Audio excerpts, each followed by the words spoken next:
औज़ु बिल्लाहि मिनश शैतानिर रजीम बिस्मिल्लाहिर रहमानिर रहीम। अस्सलाम वालेकुम। मैं पी डॉक्टर इम्तियाज़ हसन आपसे मुखातिब हूँ। पिछले दिनों 2-3 ड्राफ्ट जो थे वो पॉलिटिकल सर्कल्स के अंदर भी और प्रेस के अंदर भी और वुकला के अंदर भी वो फिर रहे थे। अगरचे वो कंफर्म्ड ड्राफ्ट तो नहीं उनको कहा जा सकता, क्योंकि ज़ाहिर बात है कि वो जस्ट पीस ऑफ पेपर थे। और ये एफर्ट की गई मुबैना तौर पे कि कॉन्स्टिट्यूशन जो है वो पैकेज जो है उसको अप्रूव किया जाए, जिसके अंदर कहा जाता है कि 50 से ज़्यादा आर्टिकल्स के अंदर अमेंडमेंट्स करने का इरादा था। लेकिन चूंकि मौजूदा जो गवर्नमेंट है इसके पास 2/3 मेजॉरिटी नहीं है कौमी असम्बली के अंदर भी और सेनेट के अंदर भी, जो कि रिक्वायर्ड है कॉन्स्टिट्यूशन के अंदर अमेंडमेंट के लिए। तो इसलिए मौलाना फजल रहमान ख़ास तौर पे बड़ी अहमियत है उनकी इस वक्त। उनके जो वोट हैं तो वो चूँकि कायल नहीं हो सके तो इसलिए वो फिर पोस्टपोन हो गई। और अब ये कि कहा जा रहा है कि अब फिर दोबारा इसके ऊपर बातचीत चल रही है और फिर कोशिश की जा रही है कोई आपस में बैठ के कंसेंसस किया जाए और कोई ड्राफ्ट ऐसा तैयार किया जाए जिस पे सारी पार्टीज़ जो है वो एग्री कर जाएं और जो जुडिशल रिफॉर्म्स हैं ख़ास तौर पे वो कर दी जाए। अब जुडिशल रिफॉर्म्स क्यों ज़रूरी हैं, क्या वाकई करनी चाहिए? जवाब इसका आता है यस, हर वकील यही कहेगा। उसकी रीज़न है कि बहुत सारे ऐसे इश्यूज़ हैं जो कि जिसकी वजह से आप कह लें कि लिटिगेशन जो है लंबी हो जाती है और लोग सालों साल आप कह लें कि धक्के खाते रहते हैं कोर्टों के अंदर। और ख़ास तौर पर जो लोअर कोर्ट्स हैं उनके अंदर इसकी रिफॉर्म्स की बहुत ज़्यादा ज़रूरत है, क्योंकि ज़्यादा केसेस लोअर कोर्ट्स में आते हैं और आमतौर पर वहीं पर कंक्लूड हो जाते हैं। जो कम केसेस हैं जो कि अपीलों में जाते हैं फिर हाई कोर्ट्स में या सुप्रीम कोर्ट में जाते हैं, या फिर जो कॉन्स्टिट्यूशनल कोई ग्रीवेंस है किसी का, कोई कॉन्स्टिट्यूशनल प्रोविजन के तहत वो हाई कोर्ट में या सुप्रीम कोर्ट में डायरेक्ट आ जाते हैं। अदरवाइज जो आम लिटिगेंट है जिसमें क्रिमिनल केसेस में हैं, सिविल केसेस भी हैं, हर तरह केसेस जो है वो कई साल तरीकें लगती रहती हैं। और उसमें जो वुकला है उनके लिए प्रॉब्लम है। वुकला एक बार फीस ले लेते हैं, उसके बाद कई साल उनको कोर्टों को अटेंड करना पड़ता है। बाज़ का एक जज साहब हैं जो बैठे हैं, सेशन जज हैं, एडिशनल सेशन जज हैं या सिविल जज हैं, वो केस को सुन रहे हैं और कंक्लूजन के करीब पहुंचे तो उनकी ट्रांसफ़र हो जाती है। फिर नए जज साहब आते हैं, वो नए से फिर देखते हैं उसको। अगर से रिकॉर्ड पे मौजूद होता है सारा कुछ फाइल पे, लेकिन फिर भी उनको अपना माइंड बनाना पड़ता है। तो इसके ऊपर बड़ी ड्रेस्टिकली मैं समझता हूँ कि रिफॉर्म्स होनी चाहिए।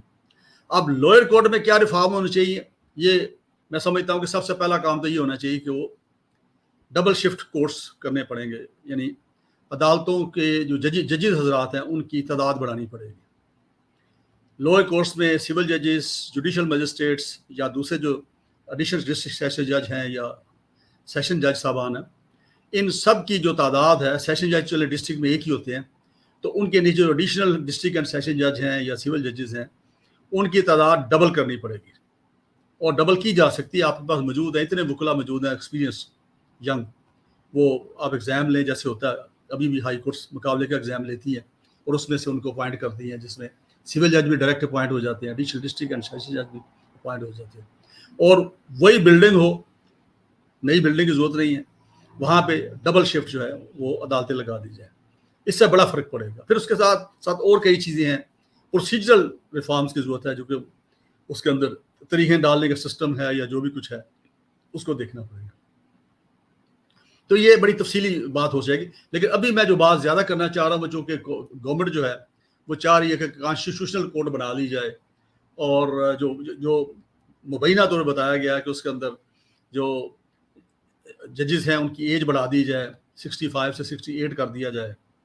और इसके साथ साथ ये है कि वो सिर्फ कॉन्स्टिट्यूशनल मैटर ही देखे। और फिर इसमें वो जो ज़ाहिर बात है, जब एक कॉन्स्टिट्यूशनल कोर्ट बनेगी तो वो सुपीरियर कोर्ट पाकिस्तान की बन जाएगी और हाई जो सुप्रीम कोर्ट है वो आप कह लें कि एक दर्जा नीचे रह जाएगी।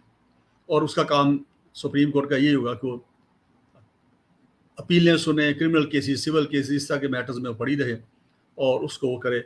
और जो कॉन्स्टिट्यूशनल मैटर हैं वो इसके अंदर आ जाए, कॉन्स्टिट्यूशनल कोर्ट के अंदर। अब कॉन्स्टिट्यूशनल कोर्ट के अंदर जो कॉन्स्टिट्यूशनल मैटर आएंगे तो आप सब उससे इत्तेफाक करेंगे, खास जो मेरी वुकला बरादरी है, कि जब भी हम कोई रिट पिटीशन करते हैं अगर हाई कोर्ट में जाएं तो अंडर आर्टिकल 199 करते हैं, इसी तरह हम सुप्रीम कोर्ट में जाते हैं। तो उसके अंदर एक तो इसके तहत जाते हैं, कॉन्स्टिट्यूशनल आर्टिकल के तहत जाते हैं। तो अगर हम इसके तहत जाएंगे तो ज़ाहिर बात है वो क्या हो जाएगा, वो कॉन्स्टिट्यूशनल मैटर बन जाएगा। इसका मतलब वो भी कॉन्स्टिट्यूशनल कोर्ट सुनेगी। इसी तरह हम कोई भी और भी मामला है, इवन एक जो सिविल सर्वेंट है, अगर उसको सजा हो गई है या उसकी डिसमिसल फ्रॉम सर्विस हो गई है, उसके खिलाफ अगर हम जाते हैं कोर्ट के अंदर, तो वो भी हम फंडामेंटल राइट्स का जिक्र उससे करते हैं, जिसमें राइट ऑफ लाइवलीहुड है और इस तरह की चीज़ें हैं। तो कॉन्स्टिट्यूशन का हवाला हम देते हैं, तो वो भी फिर कॉन्स्टिट्यूशनल मैटर बन जाएगा, वो भी उधर चला जाएगा। तो इस लिहाज से मैं समझता हूँ कि वो कॉन्स्टिट्यूशनल कोर्ट जो है उसके पास जनरली जो काम है बहुत बढ़ जाएगा। और फिर आपको पता है जो पॉलिटिकल पिटीशंस होती रहती हैं कॉन्स्टिट्यूशनल, वो भी उनके पास होंगी जिसको प्रायोरिटी देंगे, तो फिर वो फंस जाएंगे। जितने मर्जी जज लगा लें आप, वो काम ख़त्म नहीं हो सकेगा। तो इस तरीके से जो एक तो ये कि सुप्रीम कोर्ट की जो पोजीशन है वो नीचे हो जाएगी, और ज़ाहिर बात है फिर फाइनल जो है वो कॉन्स्टिट्यूशनल कोर्ट हो जाएगी। अब इसमें मैं स्टेप बाय स्टेप बात करता हूँ कि देखिए ऑलरेडी हाई कोर्ट्स के अंदर एक दो जज होते हैं जिनको कंपनी जज हम बोलते हैं आमतौर पर ना, क्योंकि ज़्यादातर केस जो होते हैं कंपनीज, आपको पता है कंपनीज एक्ट 2017 के तहत जो कंपनियां बनती हैं उनके जो मैटर्स होते हैं वो उसकी ओरिजिनल जुरिसडिक्शन जो है वो हाई कोर्ट है, तो डायरेक्ट हाई कोर्ट में वहाँ पे मैटर जाते हैं वो वाले। अब इन दैट केस फिर क्या होता है कि वो 1 2 3 जो जज होते हैं जिनका बैकग्राउंड अच्छा होता है, जिन्होंने एज कॉर्पोरेट लॉयर काम किया होता है जब वो वकालत करते थे, तो उनको कंपनी जज के तौर पर एक नामजद किया होता है, और सारे कंपनी के मैटर उन्हीं के पास जाते हैं, कंपनी केसेस जितने भी हैं, और वो उसको सुनते हैं क्योंकि उसकी वो एक्सपर्टी उनकी होती है ज़्यादा। तो इसी तरह आपने देखा होगा हाई कोर्ट्स के अंदर लेबर केसेस भी जाते हैं, लेबर कोर्ट्स के केसेस चले जाते हैं, तो उसमें भी कोई एक आध जज साहब ऐसे होते हैं जिन्होंने एज लेबर लॉयर प्रैक्टिस ज़्यादा की होती है, तो वो उसको सुनते रहते हैं। Similar is the case with tax matters etcetera etcetera. तो मेरा मकसद कहने का ये है कि बजाय इसके एक कॉन्स्टिट्यूशनल कोर्ट बनाई जाए और उसमें फिर आप 10 जज साहबान रख लें, 12 रख लें, ठीक है ना, तो वो जो जज साहबान होंगे उनके पास सारे कॉन्स्टिट्यूशनल मैटर आने शुरू हो जाएंगे, और उसमें फिर क्या होगा, उसमें ज़ाहिर वो भी फंस जाएंगे चूँकि उनके पास टाइम थोड़ा होगा। और जो सुप्रीम कोर्ट है वो फिर बाकी मामला में लगी रहेगी, उसके पास काम ही बहुत थोड़ा रह जाएगा वैसे अपीलों शपीलों का, तो वो ठीक है, वो तो कर लेंगे उसको।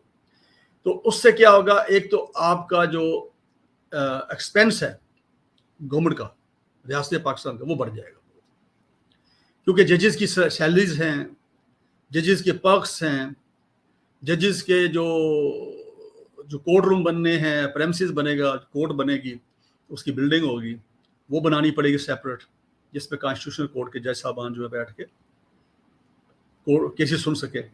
फिर उनके डिफरेंट बेंच भी बनाएंगे आप, जाहिर बात है कि कराची, लाहौर, पेशावर, एक आध बेंच तो आपको कोयटा इस अगर बनाना पड़ेगा हर सूबे सूबाई कैपिटल के अंदर, जहाँ पे उस इलाके के जो कॉन्स्टिट्यूशनल मैटर हैं उनको वहाँ पे बेंच जाके उसको सुने। तो इस तरीके से एक अच्छा खासा हमारे जैसे मुल्क के अंदर, जहाँ पे पहले ही फाइनेंशियली हमें ऑस्टेरिटी की ज़रूरत है और बेल्ट टाइट करने की ज़रूरत है, और सेविंग की तरफ हम जा रहे हैं और कोशिश भी करते रहते हैं, तो ये एक और ख़र्चा आप सामने निकल आएगा ये।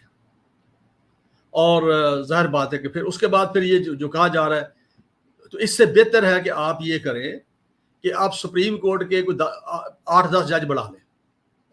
अभी 17 है ना, तो उसको बढ़ा के आप 25 कर लें, 30 कर लें। 30 में से कोई आप जो सीनियर मोस्ट जज हैं, ऑटोमेटिकली सीनियर मोस्ट जो जज होंगे, जो 5-6 जो भी हैं including chief justice of Pakistan, वो जो है वो कॉन्स्टिट्यूशनल मैटर्स को ना करें, बाकी जजेस को उस पर इन्वॉल्व ना करें। ऊपर के 5 या 7 जज जो भी फैसला किया जाए इसके अंदर, अगर कोई अमेंडमेंट कर रही है तो उसके अंदर किया जाए, तो वो जो होंगे वो बाकी केस भी सुन सकते हैं अगर अवेलेबल हो, लेकिन कॉन्स्टिट्यूशनल मैटर जो है वो ज़्यादातर वही सुनेंगे। इस तरीके से क्या होगा कि वही प्रेमिसेस होगा, वही बिल्डिंग होगी, और वही सुप्रीम कोर्ट की आपने देखे कि लोकल बेंचेस हैं उनके, कराची में भी हैं रजिस्ट्री उनकी, कोयटा में भी है, लाहौर में भी है और पेशावर में भी है। उसी प्रेमिसेस को इस्तेमाल करेंगे, एडिशनल खर्चा भी नहीं पड़ेगा, और इस तरीके से ये होगा कि वो جو ہے وہ یہ میٹر بھی سالو ہو جائے گا، اور آٹومیٹکلی جو کوئی کانسٹیٹیوشنل میٹر ہیں وہ الگ بینچ سنتے رہیں گے، اور باقی میٹرز بھی چلتے رہیں گے، جس سے اسپیڈ اپ ہوئے گا، ان کے پاس جو پینڈنگ کام پڑا ہے وہ اسپیڈ اپ ہو جائے گا، اور سیونگ بھی ہو جائے گی اس کے اندر۔ اب آتا ہوں میں اس کی ایج بڑھانے کی۔ آپ دیکھیے کہ ایج جو ہے عام گورنمنٹ سرونٹ جو سینئر سول سرونٹ جو ہوتے ہیں، گریڈ 22 کے جو فیڈرل سیکرٹری ہوتے ہیں، جو ایک بہت بڑا جن کے پاس ایکسپیرینس ہوتا ہے، نالج ہوتا ہے، اور ساری عمر انہوں نے وہ جو کام کیا تھا، چاہے وہ پولیس افسر ہوں، چاہے وہ پاکستان ایڈمنسٹریٹو سروس کے ہوں، یا دوسرے جو جتنے گروپس ہیں اس کے ہوں، ان کے پاس ایک علم کا اور ایکسپرٹی کا خزانہ ہوتا ہے، لیکن 60 سال کی عمر کے پہنچتے ہی ان کو ریٹائر کر دیا جاتا ہے۔ تو اس سے کوئی پرابلم نہیں ہوا، اس کے بعد ان کے نیچے لائن چالی ہوتی ہے، کوئی ایڈیشنل سیکرٹری بیٹھے وہ پروموٹ ہو کے سیکرٹری بن جاتے ہیں، 21 کے لوگ 22 میں آ جاتے ہیں، اس طرح 20 والے جو 21 میں آ جاتے ہیں، تو وہ ایک تسلسل چلتا رہتا ہے۔ ہاں، اگر کسی ایکس بیوروکریٹ کی صحت اچھی ہے اور اس کی خاص کچھ سکلز ہیں، اس کی بیس پہ بعض کا تو ان کو کسی اور اسائنمنٹ پہ، کانٹریکٹ پہ سال کے لیے، 2 سال کے لیے، 3 سال کے لیے لگا لیا جاتا ہے، ان کی سروسز کو اویل کر لیا جاتا ہے، لیکن وہ کوئی ریگولر جاب ان کا نہیں ہوتا۔ وہ ریگولر جو لیڈر ہے اس میں سے وہ نکل آتے ہیں، اور جو نیچے جو لائن لگی ہوئی ہے پروموشن کے لیے انتظار میں، جو بیوروکریٹس بیٹھے ہیں، ان کو پروموشن ساتھ ساتھ ملتی رہتی ہیں۔ تو اس میں کبھی کوئی پرابلم نہیں آیا، اور سسٹم چل رہا ہے۔ اب ہائی کورٹ کا جج جو ہے اس کی ایج ہے 62 ایئرس، سول سرونٹ کی ایج ہے 60 ایئرس، چاہے وہ فیڈرل سیکرٹری ہے، تو آلریڈی 2 سال زیادہ ہے ہائی کورٹ کے جج کی۔ پھر اس کے بعد سپریم کورٹ کے جو جج ہیں ان کی ایج ہے 65۔ فی زمانہ 65 بڑی ایج ہے پاکستان کے ماحول کے مطابق، جو ہیلتھ کنڈیشنز ہیں، اور خاص طور پہ یہ کام بڑا سینسٹیو ہوتا ہے۔ جو جج صاحبان ہوتے ہیں، یہ چونکہ وکلا کے پروفیشن سے آتے ہیں، تو آپ کو پتہ ہے کہ وکلا کی دماغی جو محنت بہت زیادہ کرنی پڑتی ہے اس کے اندر، اور میں جینوئنلی کہتا ہوں کہ جب ان کی ایج 65 سے قریب پہنچتی ہے، تو اتنی مینٹل ایفیشنسی نہیں رہ جاتی، فزیکل ایفیشنسی بھی نہیں رہ جاتی، یہ فرق ضرور پڑتا ہے۔ تو اب اگر آپ اس کو بڑھا کے 68 کی جو تجویز ہے، 30 سال مزید بڑھا دیا جائے، تو یہ پھر میرا خیال ہے کہ اس میں ایک پرابلم ہوگا، کیونکہ یہ نہ ہو کہ نوٹس سارے، لیکن بہت سارے جج صاحبان ایسے ہوں گے جب اس ایج پہ آئیں گے تو بہت ساری بیماریاں شماریاں آپ کو پتہ لگ جاتی ہیں لوگوں کو، ایج کے ساتھ ساتھ جب جسم کمزور ہوتا ہے، تو وہ پھر علاج ملاج کراتے رہیں گے، اور اس کے بعد ان کا کام کی طرف توجہ بھی کم ہی ہو جاتی ہے جب بندہ خود فزیکلی اور میڈیکلی فٹ نہ ہو۔ تو اس لحاظ سے میں اس کو کہوں گا کہ آپ ایج جو ہے 65 کافی ہے، مناسب ہے، اور اسی کو رہنے دیا جائے، اور ادروائز پھر یہ کہ دیر ول بی نو اینڈ، ٹھیک ہے نا۔ تو یہ ہمیں وقتی آپ پہلے کہہ لیں کہ انٹرسٹ کو سامنے نہیں رکھنا چاہیے۔ ہم جو بھی کوئی امینڈمنٹ کرتے ہیں کانسٹیٹیوشن کے اندر، وہ ہمیشہ کے لیے ہوتی ہے، اور ہمیشہ اس کو بھگتنا پڑتا ہے، اور سب کو بھگتنا پڑتا ہے، تو اس لیے 65 کی ایج ٹھیک ہے۔ پھر اگلا ایک پوائنٹ تھا جو بڑا چل رہا ہے کہ ہائی کورٹ کے ججز جو ہیں ان کی ٹرانسفر کر دی جائے دوسرے ہائی کورٹس میں۔ اب ہائی کورٹ کا جج جو ہے کانسٹیٹیوشنل کورٹ کا، ایک صوبے کا وہ کی کورٹ ہے، اس کا وہ جج ہے، اس کے بعد بہت پاورز ہیں۔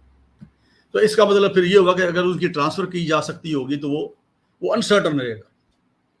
دیکھیں، انصاف کرنے کے لیے یا بھی کوئی بھی فیصلہ کرنے کی پوزیشن میں اگر آپ ہیں، ایون ایک ایس ایچ او ہے پولیس کا، اگر اس کو یہ یقین نہ ہو کہ اس سیٹ پہ جہاں میں پوسٹ ہوا ہوں پتہ نہیں کل مجھے کوئی اٹھا کے ٹرانسفر کر دے گا، تو وہ دل جمی سے کام نہیں کرے گا۔ اور پھر دوسرا کیا کرے گا، وہ اپنے علاقے کے جو انفلوئنشل لوگ ہیں ان کو خوش رکھنے کی کوشش کرے گا، تاکہ میری کوئی شکایت نہ ہو اور میری یہاں پوسٹنگ قائم رہے۔ تو اسی وجہ سے پھر آپ دیکھیں کہ جو اس لیول پہ معاملات ہوتے ہیں وہ سم ٹائم پولیٹیسائز ہو جاتے ہیں۔ اگر یہ چیز اگر آپ ہائی کورٹ کے جج کو بھی کر دیں گے کہ اس کو انسرٹن ہوگا کہ ہو سکتا ہے جی میں ابھی بیٹھا ہوں لاہور ہائی کورٹ میں، تو کل کوئی اٹھا کے مجھے بلوچستان ہائی کورٹ میں ٹرانسفر کر دیا جائے گا، تو وہ ہر وقت یہ کوشش کرے گا کہ ایسے وہ آپ کہہ لیں کہ لوگ یا ایسے عہدے داران جن کے پاس یہ اختیار ہوگا کہ ان کی ٹرانسفر وہ کر سکیں یا کروا سکیں، وہ پھر ان کو خوش رکھنے کی کوشش کریں گے۔ جب خوش رکھنے کی کوشش کریں گے تو پھر ظاہر بات ہے انصاف تو وہ نہیں کر سکیں گے نا، پھر تو میرٹ تو ختم ہو جائے گا۔ تو پیس آف مائنڈ، یہ جو پروٹیکشن جو دی گئی تھی جوڈیشری کو، خاص طور پہ ہائی کورٹ اور سپریم کورٹ کو، اس کے لیے سپریم جوڈیشل کونسل بنائی گئی ہے، ججوں کی اپنی ہی کونسل ہے، جو کہ ان کے بارے میں اس کے مس کنڈکٹ کے اوپر یا جو بھی ہے وہ فیصلہ کرتی ہے. وہ جسٹ یہ اس لیے تھا پرپز کہ جوڈیشری کو انڈیپینڈنس دی جائے اور ان کو اس قسم کی فکروں سے آزاد کر دیا جائے کہ کوئی بھی پکڑ کے ان کو کل کلام کو کوئی سزا دے دے گا یا ان کے خلاف کارروائی شروع کر دے گا. تو وہ پروٹیکشن دینے کے لیے کیا گیا ہے. ٹھیک ہے نا. جس طرح فوج کا ایک اپنا نظام ہے نا, آپ دیکھیں کہ وہاں پہ اگر کوئی فوجی افسر کوئی مس کنڈکٹ کرتا ہے یا اس کے اوپر الزام لگتا ہے تو ان کا اپنا ایک سسٹم ہے. تو یہ چیز یہاں پہ بھی ہے کہ جو ججز ہیں اگر وہ شور نہیں ہوں گے اور ان کو یقین نہیں ہوگا کہ بھی ہم یہاں پہ جو بھی فیصلہ کریں گے اس کے بعد ہمارے خلاف کوئی مہم نہ چل پڑے اور ہمیں پریشان نہ کیا جائے, تو ایسی صورت میں وہ انصاف کا پھر آپ کہہ لیں کہ وہ کی فراہمی جو ہے وہ پھر مشکل ہو جائے گی ان کے لیے. پھر ظاہر ہے وہ پارٹی دیکھ کے فیصلہ کیا کریں گے. تو اس لیے میں اس ریکمنڈیشن کے بھی ساتھ نہیں ہوں. آپ ٹھوک بجا کے دیکھ داغ کے نیچے جو ججز جب اپوائنٹ ہوتے ہیں ہائی کورٹ کے اندر خاص طور پہ, تو ان کی جو سلیکشن ہے اس کے اوپر آپ اس سسٹم کو بہتر بنا سکتے ہیں کہ تاکہ زیادہ بہتر لوگ میرٹ پہ آئے. پہلے بھی ہر بہتر ہی آتے ہیں, ابھی بھی جو سٹنگ جج بیٹھے ہیں جہاں بیٹھے ہیں ہم پیش ہوتے رہتے ہیں ان کے سامنے. تو مجھے تو بہت کم چانس ہوا کہ کبھی محسوس ہوا کبھی کسی جج صاحب جو ہیں وہ کمپیٹنٹ نہیں ہیں.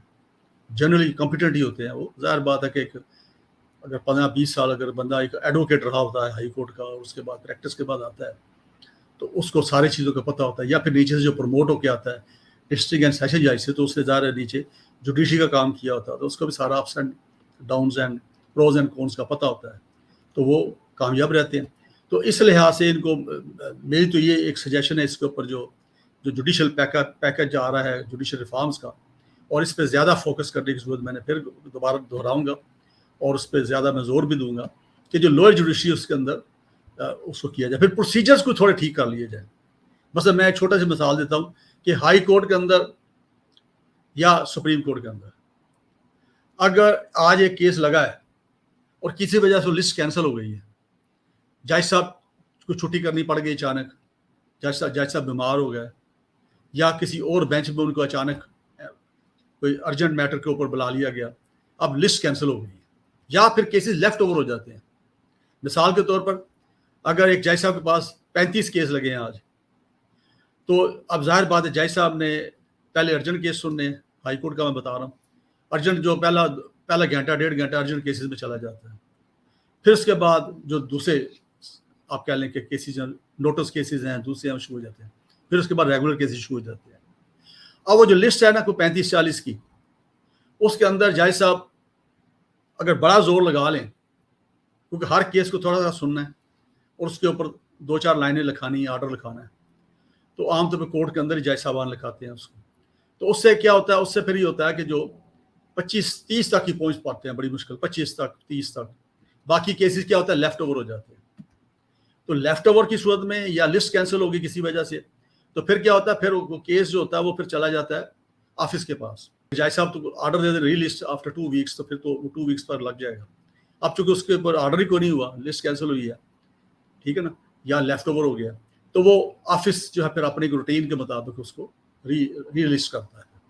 اس میں کئی بار اس کو سالوں لگ جاتے ہیں, میں آپ کو بتا دوں. اس کے اوپر ریفارمز کی ضرورت ہے. یہ جو ہمارے رولز ہیں, ہائی کورٹس کے رولز ہیں, یا جو کیسز کی ری لسٹنگ کا جو رولز بنے ہوئے ہیں, پالیسیز بنی ہوئی ہیں, اس کے اوپر کام کرنے کی ضرورت ہے. اور اس پہ میں سمجھتا ہوں ہماری جو بار ایسوسیشنز ہیں وہ ریلیونٹ چیف جسٹس صاحبان کے ساتھ مل کے تو ان کو سارٹ آؤٹ کرنا چاہیے تاکہ آسانی ہو جائے, عوام کے لیے آسانی ہو. کیونکہ بیسیکلی جو ایڈمنسٹریشن آف جسٹس ہے نا, کس کو دینا, عوام کو دینا. اب عوام اگر اس میں پرابلم ہے, مطمئن نہیں ہے, تو پھر ایسی صورت میں اس کا کوئی فائدہ نہیں ہے. تو دوبارہ اس طرح کی چیزیں ہیں جو چھوٹی چھوٹی چیزیں ہیں جس کی طرف توجہ دی جائے اور آسانی پیدا کی جائے خاص طور پہ عوام کو, تاکہ ان کو انصاف جلدی مل سکے. تو مجھے اپنی دعا میں یاد رکھیے. بہت شکریہ. السلام علیکم.